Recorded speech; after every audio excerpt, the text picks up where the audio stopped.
My name is Teri Fisher, for those that I haven't met, and David Metcalf was just chatting with you. And we are two of the authors of the book, two of the cover authors, Dr. Pruthi and Harry, who are not quite on yet. But as David was saying, it's an absolute pleasure to bring this to you. And there's so many people that really were part of this book, and you're going to get to hear from so many of them today. So we've got some people introducing themselves in the chat. That's great. Ed Apperson, Scott, from representing a couple different areas. Audrey's here, so welcome. Put in where you're from. We have quite a packed agenda here. So what we would like to do, actually, I created a little poll here. I'm just curious. Here's a little poll that you're going to see in your chat as well. And this is to determine, we're quite curious, how many of you were actually going to be at HIMSS, and how many of you are able to be part of this this webinar, this online, this virtual book launch, because it's not at HIMSS and because you're able to access it virtually. So you're going to see a poll come up right now, and I'd love to know, were you planning to be at HIMSS this week? And you can say yes or no, and we can see, where this fits in with your plans. So interesting. So it looks like we've got 10 people, 11 people, 12 people. Okay. So far, it looks like more people are actually able to participate in this because it's virtual and because we weren't doing it at HIMSS. So that's a good sign that we're doing this then, David. That's pretty cool. Yeah, right. Yeah, absolutely. Okay.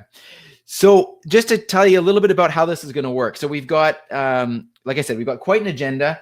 We're very excited, I should say, first of all, we are launching this book, Voice Technology in Healthcare. It is officially available as of right now. The official launch was going to be yesterday at HIMSS in Orlando. But again, this is the next best thing. I can promise you one thing about our event.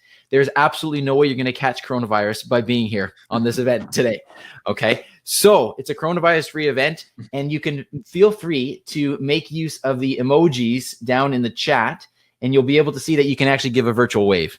So that's as close as you're going to come to shaking hands today. And we've got Debbie from Nigeria on here. Wow, welcome, Debbie. And Timon from Ottawa. Dave is from St. Louis, home of the Stanley Cup champions. That's a sore spot for me, Dave. Neil, Tucky, Cheryl. All right, and there's the virtual hand wave. So well done. Okay, as I was saying, we've got a packed agenda. We're going to be breaking this down essentially into some of the chapter contributors and some of the authors in the order that they appear in the book. And the book has been broken down into 4 sections. David, do you want to chat just a little bit about the way the book has been broken down, and then we can jump into some of the talks? Yeah, sure. So as we were coming up with the structure of the book, we decided that it would be best to think about kind of the introduction for people and the past to this topic, to what some of the potential of this new technology, well, and also what has traditionally been done with the older technology in voice technology. But even beyond voice, looking at voice, vibration, even down to breath across 3 follow-on sections of the book. One of those is for how the patient or consumer uses this, maybe in a home setting or maybe in the clinical setting. And then the second section is really about how it's being used by in the clinic, by health professionals, by administrators, and how it's changing some of the professions.